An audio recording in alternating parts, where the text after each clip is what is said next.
मुझे बहुत अच्छी तरह से याद है कि जब मैं संन्यास जीवन में, और संन्यास जीवन में भी मैं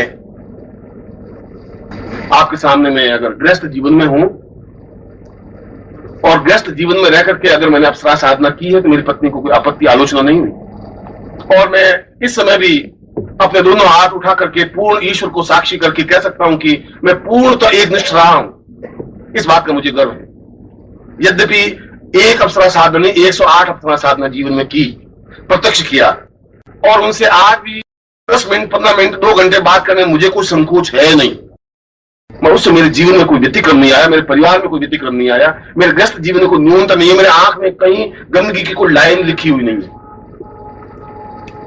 इसलिए नहीं है कि जो तीक्ष्ण पर्सनालिटी, तीक्ष्ण व्यक्तित्व होता है वो घबराता नहीं है, विचलित नहीं होता है अपनी बात को कहने में, अपने शिष्यों के पास, और अपनी बात को उतारने में भी। और संन्यास जीवन में भी मैं घिसा पिटा सन्यासी रहा नहीं। मैं सारी बात आपके पृष्ठभूमि को स्पष्ट, क्योंकि आप जब घर जाएंगे तो लोग पूछेंगे कि आप अप्सरा साधना करने को लगे, अब यही रह गया बाकी। इसलिए मैं आपको ये बात स्पष्ट कर देना चाहता हूं, क्योंकि उनकी आंख की गंदगी तो मैं सारे शरीर को गंदा कर देगी तुम्हारे। वो कहेंगे कि पहली बार सुना, ऐसे कैसे गुरुजी तुम्हारे अप्सराएं साधना करवा रहे, कितनी अप्सराएं आई भैया। क्योंकि उनकी आंख की गंदगी तो मैं सारे शरीर को गंदा कर देगी तुम्हारे। वो कहेंगे कि पहली बार सुना, ऐसे कैसे गुरुजी तुम्हारे अप्सराएं साधना करवा रहे, कितनी अप्सराएं आई भैया। अब तुम क्या जवाब दोगे। इसलिए मैं उस समय भी संन्यास जीवन में था तो मैं घिसा पिटा सन्यासी रहा नहीं। एक हाथ में मेरे कमंडल था, एक हाथ में कैमरा था, और सन्यासी वहां हिमालय के सन्यासी एकत्र होकर के ये कहा कि ये सन्यास धर्म के विपरीत है, कैमरा नहीं हो सकता सन्यासी के पास। मैंने कहा कैमरे से मेरा सन्यास धर्म खंडित कहां होता है। कैमरा अगर मैं लटका देता हूं और हिमालय के अच्छे चित्र खींच लेता हूं तो इससे मेरा सन्यास धर्म कहां खंडित हो गया, मेरी साधना कहां खंडित हो गई। उनका नहीं, ऐसा तो हो ही नहीं सकता। मैं क्यों नहीं हो सकता। अगर मैं कमंडल नीचे रख करके 4 चित्र हिमालय के खींच लेता हूं और सूर्योदय के खींच लेता हूं तो कहां मेरी साधना में न्यूनता आती है। मगर उनके गले बात उतर नहीं रही।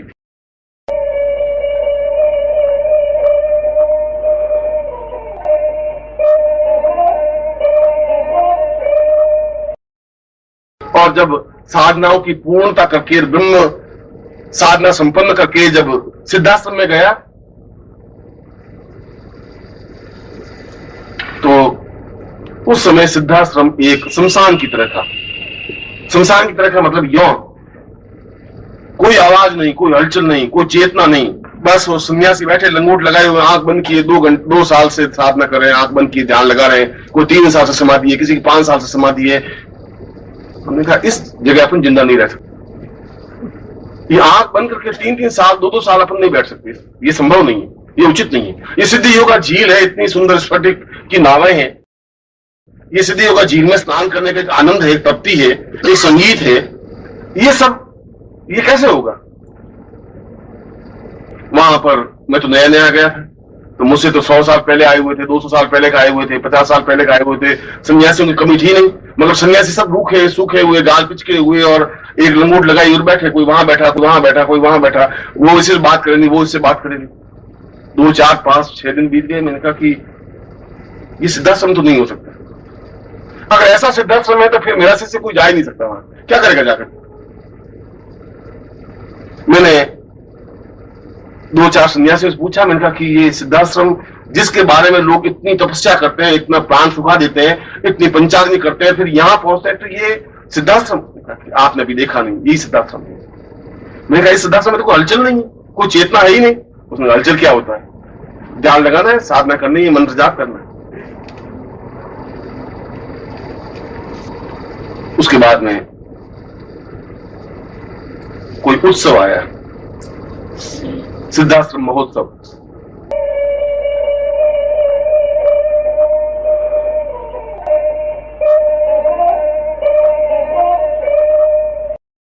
वहां पर प्रत्येक अप्सरा मनुष्य लोक में आने के लिए व्यथित होती हैं। ये चाहती है कि मनुष्य लोक में जाए। प्रत्येक देवता की इच्छा होती है कि हम जन्म लें, इसलिए विष्णु बार बार जन्म लेते हैं, इसलिए भगवान शिव कई रूपों में जन्म लेते हैं। कभी शंकराचार्य के रूप में जन्म लेते हैं, कभी विवेकानंद के रूप में जन्म लेते हैं, कभी गोरखनाथ के रूप में जन्म लेते हैं। क्योंकि देवताओं की आकांक्षा होती है कि मनुष्य रूप में रह करके हम जीवन के आनंद को भोगे। और ठीक इसी प्रकार से अप्सराएं भी इस उम्मीद में प्रतीक्षा में रहती हैं कि हम ग्रस्त जीवन में और किसी इस संसारिक जीवन में किसी व्यक्ति के पास रहें। और मैंने उनका आह्वान करके रंभा, मेनका, उर्वशी और तिलोत्तमा, मैंने कहा कि कल सिद्धाश्रम दिवस है और तुम्हें नृत्य करना है। नृत्य सिद्धाश्रम में भस्म हो जाएंगे। क्यों भस्म हो जाएंगे? उनका आप नहीं जानते, निखिलेश्वरानंद जी, आप नहीं जानते, यहां की परिपाटी नृत्य की नहीं है। मैं तो ये पूछना चाहता हूं कि अगर नृत्य की नहीं है तो फिर हमारा भारतीय दर्शन सब बेकार है। फिर तो भगवान शंकर बेकार है, क्योंकि भगवान शंकर के माध्यम से संगीत की उत्पत्ति हुई। उनका तांडव नृत्य हुआ, तांडव नृत्य से 14 शब्द निकले और उन 14 शब्दों से पूरी ये व्याकरण की रचना हुई। आइयो रील रखे छाया वारा यमगण। फिर ये क्या नृत्य? भगवान शंकर ने नृत्य क्यों किया? अगर वह नृत्य दोषयुक्त है फिर तुम्हारा नृत्य भी दोषयुक्त है। भगवान विष्णु ने मोहिनी रूप धारण क्यों किया? फिर क्यों नृत्य किया?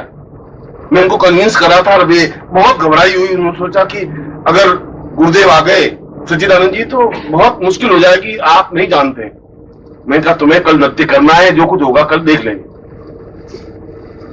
और उनको तैयार किया और दूसरे दिन सारे सन्यासी आकर के बैठे, करीब 2000 गुरुदेव आकर के बैठे। बेबी बैठी आती मगर नृत्य नहीं करती थी, आती थी। संगीत गंधर्व आते थे, संगीत नहीं गाते थे, बैठे रहते थे, उपस्थिति होती थी। अप्सराएं आती थी, नृत्य नहीं करती थी, बैठी रहती थी। मैंने गंधर्वों को भी, गंधर्व जो गायन जाति के प्रमुख होते हैं, मैंने कहा तुम्हें संगीत बजाना है, देव संगीत, और ये नृत्य करेंगे। और जो भी जिनका भी क्रोध होगा मैं अपने आप ऊपर झेलूंगा, जवाब मैं दूंगा। मैं तुम्हारे बीच में चट्टान की तरह खड़ा हूं, तुम्हें कुछ आंच नहीं आएगी। निस्तब्ध और शांत सिद्धाश्रम में कुछ हलचल, कुछ चेतना, कुछ आनंद की अनुभूतियां होनी चाहिए। और नृत्य हुआ। और मैं सोचता हूं कि जितने सन्यासी थे उन सबको 100 बिच्छुओं ने तो काटा ही होगा एक साथ। कुछ उनके देख रहे थे, उनकी तरफ ताक रहे थे और उछल रहे थे और जोश में ऊंचे नीचे हो नहीं रहे थे। घंटे भर का पूरा नृत्य हुआ।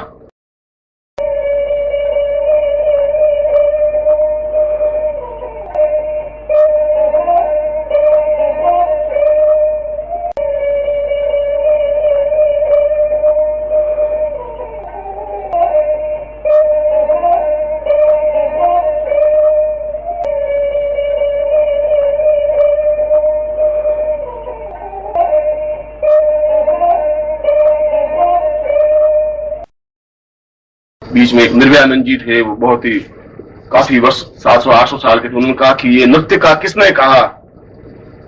मैंने कहा नृत्य का तो मैंने कहा है। उन्होंने कहा कि ऐसा अश्लील नृत्य इस अप्सराओं से?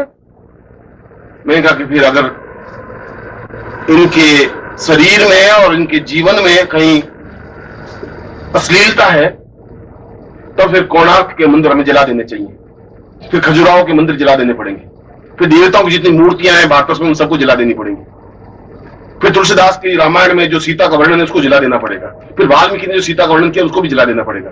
अश्लीलता कहां है? फिर अश्लीलता तो निर्भयानंद जी आपकी आंख में तुम उसमें गड़बड़ देख रहे हो। कहां गड़बड़ है? कौन सी न्यूनता आ गई? नृत्य में कहां सी कमी आ गई? ऐसा जवाब किसी ने दिया नहीं था। और मैंने कहा ज्यादा से ज्यादा रवाना कर देंगे, बाहर चले जाएंगे। नहीं सिद्धाश्रम, नहीं सही सिद्धाश्रम, कोई सिद्धाश्रम से कोई जिंदगी तो नहीं पार हो जाएगी। उनका कि आप इनको कहा था, मैंने कहा था। और मैंने इसलिए कहा था कि ये नृत्य जीवन का एक आवश्यक तत्व है और उर्वशी और रंभा, मेनका और अप्सराएं भी जीवन का एक आवश्यक तत्व है। अगर आपको कोई अश्लीलता दिखाई दे तो आपकी आंख में जरूर हो सकती है, इनकी आंखों में कहीं कुछ नहीं है। इनकी आंखों में कोई न्यूनता नहीं है, कमी नहीं है। उसके बाद में एक चिंतन बना नृत्य का, गंधर्व का, संगीत का, भावनाओं का। और ये सारी बात और पृष्ठभूमि आपके सामने स्पष्ट करने के पीछे मेरा मकसद और मंतव्य यह था कि अप्सरा साधना करना भी उतना ही जीवन का एक आवश्यक तत्व और धर्म है जितना कि हम किसी देवता की साधना करें। वह देवता की साधना अलग रूप में की जाएगी, अप्सरा की साधना अलग रूप में की जाएगी। उसके लिए भी आपका एक सजग और प्रखर व्यक्तित्व होना चाहिए। और यदि आपके पास पुरुषत्व है, यदि आपके पास क्षमता है, यदि आपके पास जीवन शक्ति है, तो निश्चय ही आप साधना में सिद्धि प्राप्त कर सकते हैं। क्योंकि सिद्धि प्राप्त करने के लिए आप में एक बल होना चाहिए, साहस होना चाहिए, दृढ़ता होनी चाहिए। इस प्रकार से घिसा पिटा जीवन जीने वाले शिष्य नहीं बन सकते। मैं जीवन का, मेरे जीवन और मेरे शिष्य की तो परिभाषा बन ही नहीं सकती। मैं जीवन में इस प्रकार से जिंदगी जी नहीं। मैंने अपने जीवन को अपने ढंग से जिया है और जीवन के प्रत्येक क्षण का आनंद लिया है और लेता हूं। मैं इस बात की चिंता करता हूं कि कोई क्या कह देगा। और यदि आलोचक पहले 500 थे, अब 600 अगर हो गए, तो मैं ये समझता हूं कि मेरी आवाज में कुछ ताकत और ज्यादा आई है, कुछ मुझे कहने की क्षमता पहले से ज्यादा बढ़ी है, इसलिए 100 आलोचक और बढ़ गए। अगर 100 शत्रु और ज्यादा बढ़ जाएंगे तो समझूंगा कि मेरी पर्सनलिटी में कुछ और निखार ज्यादा आ गया है, इसलिए 200 शत्रु और पैदा कर दिए। मुर्दा और कमजोर और गए बीते लोगों के शत्रु नहीं बनते, काय और नपुंसकों के शत्रु नहीं होते। आलोचना उनकी होती है जो मर्दान की रखते हैं, हिम्मत रखते हैं, साहस रखते हैं, क्षमता रखते हैं। और अप्सरा भी साधना में सिद्धि उनको ही प्राप्त होती है जो पूर्ण रूप से मर्द और साहसी होते हैं। काय और बुज़दिलों के पास तो पत्नी भी नहीं रहती, वो भी घर छोड़ के पीछे चली जाती है। अप्सरा तो बहुत दूर की बात है।